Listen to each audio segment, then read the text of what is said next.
একদম মুহূর্তের মধ্যে একদিন কিয়ামত হয়ে যাবে ওই মানুষগুলোর সামনে। এগুলোর সামনে হতে যাচ্ছে, আমাদের হাতে বেশি সময় নাই কথাগুলো বলার, এই কারণ হচ্ছে সময় কম। তো এখন এই অবস্থায় একজন মুসলিম হিসেবে আপনার করণীয় কি? আমি কয়েকটা পয়েন্ট আপনাকে বলতে পারি 5 মিনিটের মধ্যে। এই কয়েকটা পয়েন্ট যদি আপনি একটু মেনে চলেন, ইনশাআল্লাহ আপনিও শেষ জামানায় সফল হবেন ইনশাআল্লাহ। যদিও বা এই জামানায় সফল হওয়া খুব কঠিন, খুবই কঠিন। নবীজি বলেছেন ঈমান ধরে রাখা এত কঠিন হবে যেমন হাতে আগুন ধরে রাখা কঠিন হয়। হাতে আগুন ধরে রাখা কি কঠিন? দেখেন, আমরা যারা ইসলাম ফলো করছি, আমাদের ইসলাম পালন করতে যদি এরকম কষ্ট না হয়, বুঝতে হবে আপনি সেই প্রকৃত ঈমান ধারণ করে নাই, যে ঈমান ধারণ করলে হাতে আগুন আপনি অনুভব করতেন। সত্যিকারের ঈমান নিয়ে চলেন, সমাজ আপনার শত্রু হয়ে যাবে, পরিবার শত্রু হয়ে যাবে, রাষ্ট্র বিশ্ব শত্রু হয়ে যাবে আপনার। নবী সাল্লাল্লাহু আলাইহি ওয়াসাল্লাম বলেছেন যে শেষ জামানে ঈমান ধরে রাখা খুবই কঠিন হবে। সকালে মানুষ মুমিন থাকবে, বিকেলে কাফের হয়ে যাবে। বিকালে কাফের থাকবে, সকালে মুমিন হবে। মানুষ দিনকে দুনিয়ার বিনিময়ে বিক্রি করে দিবে। এই যুগে সফল হবে সেই মানুষরা যারা এই ফিতনা মুক্ত পরিবেশে দিন পালন করবে। অনেক দূরের প্রত্যন্ত জায়গায় চলে যাবে, শহর থেকে দূরে, নগর থেকে দূরে, পাহাড়ি এলাকায়, অনেক দূরে কান্ট্রি সাইড। ওই যে থাকে না কিছু মানুষ উপজাতির মতো, ওই রকম করে যারা থাকবে এরা নিরাপদে থাকবে। কৃষি জমি চাষাবাদ করবে, নিজের খাবার নিজে খাবে, মাছ চাষ করবে, গরু চাষ করবে, ছাগল পালবে, শহরের ফিতনায় জড়াবে না। নিজেরা নিজেদের কলোনি গড়ে তুলবে আলাদা করে, অনেকটা মুসলিম ভিলেজের মতো। এরা সফল হবে। শেষ জামানায় সফল হওয়ার একটা পথ বলে দিচ্ছি। 1 নাম্বার, আপনাকে জ্ঞান অর্জন করতে হবে। কোরআন হাদিসের সাথে সমসাময়িক যত জ্ঞান আছে সব অর্জন করতে হবে, এটা 1 নাম্বার। জ্ঞান নাই, আপনি শেষ জামানায় টিকতে পারবেন না। যাদের কাছে এই জ্ঞান ছিল তারা কিন্তু মহামারীর আগেই প্রস্তুতি নিয়েছিল। আমি অনেক ওস্তাদকে চিনি, বাংলাদেশের আলেম, তারা এই 2020 সালের আগে হজ করে ফেলছে। তারা আগেই বুঝতে পারছে 20 সালে কিছু একটা হবে, 20 সালে পৃথিবীতে কিছু একটা হবে, তারা আগেই বুঝতে পারছে।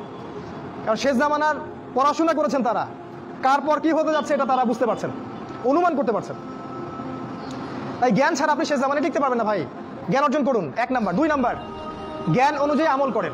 যতটুকু জেনেছেন আমল করেন, কালকের জন্য অপেক্ষা করবেন না। আজকেই নামাজ শুরু করে দেন, দেনা পাওনা থাকলে আজকেই মিটিয়ে দেন। আজকেই পরিবারের সবাইকে ডেকে ওয়াজ করেন, নসিহত করেন যে দেখো সামনের দিনগুলো ভয়ঙ্কর, আমাদের জীবনকে গোছাতে হবে, যা করেছি তওবা করে আল্লাহর কাছে ফিরে আসেন। আল্লাহ পাক গফুরুর রহিম, আপনি তওবা করে এইমাত্র চলে আসেন, আল্লাহ মাফ করে দেবেন ইনশাআল্লাহ। আপনাকে আল্লাহ পাক পরীক্ষা করবেন আপনি সত্যিকার তওবা করেছেন কিনা। আপনাকে প্রমাণ করতে হবে নামাজের মাধ্যমে, জ্ঞান অর্জনের মাধ্যমে, ভালো কাজের মাধ্যমে, সদকা করার মাধ্যমে। সৎ কাজের আদেশ করবেন, অসৎ কাজে নিষেধ করবেন। আপনি ইসলাম পরিপূর্ণরূপে পালন করার চেষ্টা করেন।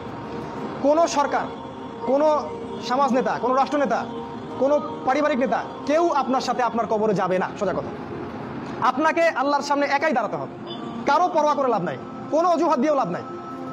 দেশটা ভালো না, বিশ্বটা ভালো না, সমাজটা ভালো না, সময় ভালো না, এগুলো বলে কোনো লাভ নাই। আমাকে আমার রবের সামনে দাঁড়াতে হবে। আমার ভালো আমাকে বুঝতে হবে। আমার ভালো, বাজারে গেলে একটা মাছ ভালো না খারাপ আপনি তো বোঝেন, তরকারি ভালো না খারাপ বোঝেন। দিনের ব্যাপারে বুঝতে চান না কেন? দিনের ব্যাপারে খালি হুজুরদের স্মরণ আপনার কেন হচ্ছে? পড়াশোনা করেন, আমল করেন, আমল বাড়িয়ে দেন। দিন সময় নষ্ট করবেন না। যুবকদেরকে স্পেশালি বলবো, সময় নষ্ট করবেন না। শয়তান 3টা ধোঁকা দিবে যে পরে শিখে নিব, পরে করবো নি। শয়তান আসে বুঝাবে যে এখন কি আর বয়স হয়েছে, আগে পরে দেখা যাবে। শয়তান বুঝাবে আমি এগুলো জানি তো, আর জানার দরকার নাই। এগুলো শয়তান বোঝাবে আপনাকে। এই শয়তানের ধোঁকায় পড়বেন না। সময়কে মূল্যায়ন করেন, আমল করা শুরু করেন, আল্লাহর ওয়াস্তে তওবা করে আল্লাহর দিকে ফিরে আসেন। আল্লাহ পাক তৌফিক দান করুন, আল্লাহুম্মা আমিন। 3 নাম্বার, সৎ কাজের আদেশ করেন, অসৎ কাজে নিষেধ করেন। পরিবার থেকে শুরু করেন। আপনি ব্যক্তিটা গড়ে তোলেন, পরিবারটাকে ইসলামিক পরিবারে গড়ে তোলেন। আপনার ছেলে, আপনার মেয়ে, আপনার স্ত্রী, আপনার সন্তান, আপনার বোন, আপনার মা, সবার ব্যাপারে মনিটরিং করেন, চোখে চোখে রাখেন। আপনি জানেন না আপনার ছেলেটা অনেক আগেই জেনাকারী হয়ে গেছে, আপনি টের পান নাই। ছেলের হাতে স্মার্টফোন তুলে দিচ্ছেন, ছেলে গোপনে গোপনে 10টা প্রেম করে, আপনি জানেন না। ও দুধ খায় না এখন, মনে করছেন যে ও দুধ খায়, ও অনেক ম্যাচিউরড হয়ে গেছে। আপনার মেয়েকে দেখে মনে হয় খুব পর্দা করে, দেখেন ভিতরে ভিতরে কোনো ছেলের সাথে সম্পর্ক তৈরি করে ফেলছে। অনেক ঘটনা ঘটে যায়, আমরা সরল মনে অনেক কিছু করি। আপনার ওয়াইফকে দেখেন, আপনি যখন বাসায় থাকেন না, কি করে না করে মনিটরিং করেন। টিভি বন্ধ করে দেন, সিরিয়াল টিরিয়াল বন্ধ করেন।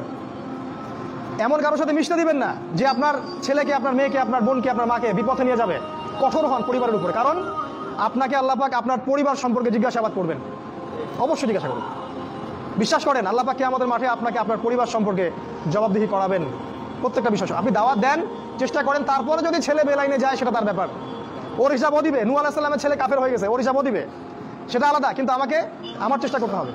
পরিবার গড়ে তোলেন, সৎ কাজের আদেশ করেন, অসৎ কাজে নিষেধ করেন। 4, এই যে কোরআন এবং সুন্নাহর দাওয়াতটা পৌঁছে দেন মানুষের কাছে। দাওয়াতেই কাজ করেন ভাই, সময় নষ্ট করেন না। আপনি যে দল করেন বা যে সংগঠন করেন বা যে মাযহাব, যে তরিকায় থাকেন, আমার তাতে কোনো আপত্তি নাই, কিন্তু কোরআন সুন্নাহর দাওয়াতটা মানুষের কাছে প্রচার করেন। মূল বিষয়ে কোনো পার্থক্য নাই। এই দাওয়াত দেওয়ার সময় সাম্প্রদায়িক হবেন না, সবাই আমার দলে আসো, আমার দলে ফর্ম পূরণ করো, না হলে দাওয়াত হচ্ছে না, এমন দাওয়াতের দরকার নেই। মানুষ ইসলামের দাওয়াত দেন, আল্লাহর দিকে ডাকেন, কোরআনের দিকে ডাকেন, সুন্নার দিকে ডাকেন, দেখবেন সমাজে একটা সাম্য চলে আসবে ইনশাআল্লাহ। দাওয়াতি কাজ করেন, বেশি বেশি কোরআন সুন্নার দাওয়াতি কাজ করেন।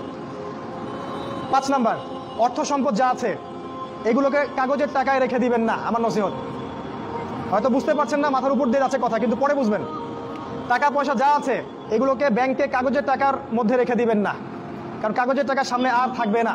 লিখে রাখেন, কয়েক বছর পরে দেখতে পারবেন সমস্ত টাকা হয়ে যাবে ইলেকট্রনিক, খালি পাঠাবেন। ইলেকট্রনিক মানে আপনি টাকা ধরতেও পারবেন না, পকেটে রাখতেও পারবেন না, খালি জানবেন আমার অ্যাকাউন্টে এত টাকা আছে। এই পুরো ব্যাংকিং সিস্টেমটা পড়ে যাবে, থাকবে না। বিশ্বাস না হলে লিখে রাখতে পারেন, এই পুরো ব্যাংকিং সিস্টেম পড়ে যাবে, কাগজের টাকা থাকবে না। কি করবেন তাহলে? আপনি আপনার সম্পদটাকে সোনায় রূপান্তর করেন, কিছু সোনা করে রাখেন, জমায় রাখেন, রূপায় কনভার্ট করেন। এগুলোর দাম কখনো কমবে না।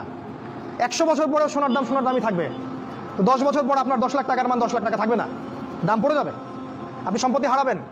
এইভাবে তারা সারা বিশ্বকে লুট করছে, এই কাগজের টাকা দিয়ে তারা সারা বিশ্বকে লুট করছে। এটা বুঝবেন না, পরে বুঝবেন। আচ্ছা, শুনে রাখেন। আর কি করতে পারেন? গবাদি পশু ব্যবসা ইনভেস্ট করেন। আরেকটা কাজ করতে পারেন, জমি কিনে রাখতে পারেন, এটা ভালো জিনিস। এই জিনিসগুলোতে টাকা কনভার্ট করেন। শেষ জামানায় আপনার কাগজের টাকা থাকবে না, আপনি ক্ষতিগ্রস্ত হবেন। এখন টাকা যদি জমায় রাখেন, শেষ জামানায় আপনি ক্ষতিগ্রস্ত হবেন। আমি অর্থনীতি নিয়ে যথেষ্ট পড়েছি আলহামদুলিল্লাহ, পড়েই কথাগুলো আপনাকে বলছি। আর কি করবেন? যদি সম্ভব হয়, শহর, আপনারা তো গ্রামেই থাকেন মাশাআল্লাহ, শহরে যারা থাকে তাদের উদ্দেশ্যে বেশি বলছি এটা, কারণ এটা অনলাইনে যাবে। শহর কেন্দ্রিক জীবন ব্যবস্থা ত্যাগ করতে হবে। শহরে আপনি বাঁচতে পারবেন না, টিকতে পারবেন না, শহরগুলো ধ্বংস হয়ে যাবে। আল্লাহ পাক বলেছে, ওয়াইম মিন ক্বরিয়া ইল্লা নাহনু মুহলিকুহা ক্বাবলা ইয়াউমিল কিয়ামা, কিয়ামতের আগেই প্রত্যেক নগরী আমি ধ্বংস করে দিব, আল্লাহ পাক বলেছে। শহর থাকবে না, প্রত্যন্ত জায়গায় চলে যাওয়ার চেষ্টা করেন, গ্রামের বাসা ওইদিকে প্রজেক্ট করেন, ছোট ছোট মুসলিম কলোনি করে গড়ে তুলতে হবে। এই কাজগুলো করতে পারেন। আর কিছু করতে পারেন, শারীরিক প্রস্তুতি নেন। ফিজিক্যালি, যুবকদেরকে বলবো, ফিজিক্যালি প্রস্তুতি নেন, ব্যায়াম করেন, ভালো খাবার খান, নিয়মতান্ত্রিক জীবনযাপন করেন, এলোমেলো জীবনযাপন করবেন না। আর নিয়মতান্ত্রিক জীবনযাপন করার সবচেয়ে উসওয়াতুল হাসানা হচ্ছে রাসূলুল্লাহ সাল্লাল্লাহু আলাইহি ওয়াসাল্লাম। উনার সুন্নাহ মাফিক জীবনযাপন করেন, আপনি ভালো থাকবেন। কারণ সামনের দিনগুলোতে আরও ফিতনা বাড়বে, এবং আমাদের এই যুব সমাজের এবং তার পরবর্তী প্রজন্মের শারীরিক অবস্থাকে নষ্ট করে দেওয়ার জন্য অগণিত খাবার বাজারে ছেড়ে দেওয়া হয়েছে, যেগুলোর মধ্য দিয়ে অসুস্থ হয়ে যাবে। তাই রাসূলের পদ্ধতি অনুযায়ী জীবনযাপন করেন, ভালো খান, ফ্রেশ জিনিস খান, ব্যায়াম করেন, শারীরিক প্রিপারেশন নেন, আপনি ভালো থাকবেন ইনশাআল্লাহ। এই কাজগুলো আপনাকে ইনশাআল্লাহ শেষ জামানায় বাঁচতে সাহায্য করবে। আর সর্বশেষ যেটা নাসিহা, সেটা হলো যে ইসলামের জন্য, ইসলামকে ভালোবেসে আপনার জান থাকলে জান দিয়ে, মাল থাকলে মাল দিয়ে, সময় থাকলে সময় দিয়ে, শ্রম দিতে পারেন শ্রম দিয়ে, বা মেধা আছে মেধা দিয়ে দিনের জন্য কিছু করেন, দিনের কোনো খেদমত করে যান। এই কাজগুলো পরকালে আপনার জন্য সাদকায়ে জারিয়ার মাধ্যম হবে ইনশাআল্লাহ। কারণ মানুষ যখন মারা যাবে, তার আমলনামা বন্ধ হয়ে যাবে, সাদাকায়ে জারিয়া খোলা থাকবে, নেক সন্তান খোলা থাকবে, এবং যে জ্ঞান আপনি মানুষকে শিক্ষা দিচ্ছেন, উপকারী জ্ঞান, সেটা আপনি কবরে শুয়ে শুয়ে পাবেন ইনশাআল্লাহ। তাই ইসলামের জন্য আপনার জান, আপনার মাল, আপনার সময়, শ্রমগুলোকে ব্যয় করুন। আল্লাহ পাক আমাদের সবাইকে দিনের জন্য কাজ করার তৌফিক দান করুন, আল্লাহুম্মা আমিন। এবং শেষ জামানাকে বোঝার এবং পড়াশোনা করার তৌফিক দান করুন। সামনের দিনগুলোর জন্য প্রস্তুতি নেওয়ার তৌফিক দান করুন, এবং যেভাবে পদক্ষেপ নিলে আমরা সার্ভাইভ করতে পারবো, ভালো থাকবো, বা ফিতনামুক্ত পরিবেশে বেঁচে থাকতে পারবো, ঈমান আমল হেফাজত করতে পারবো, সেগুলো আল্লাহ পাক করার আমাদেরকে তৌফিক দান করুন, আল্লাহুম্মা আমিন। আকুলু কাউলি হাযা আস্তাগফিরুল্লাহ লি ওয়া লাকুম ওয়া লিসাইরিল মুসলিমিন। বারাকাল্লাহু লানা ওয়া লাকুম বিল আয়াতিল হাকীম। ইন্নাহু তাআলা জাওয়াদুন কারীমুন বাররাউফুর রহিম।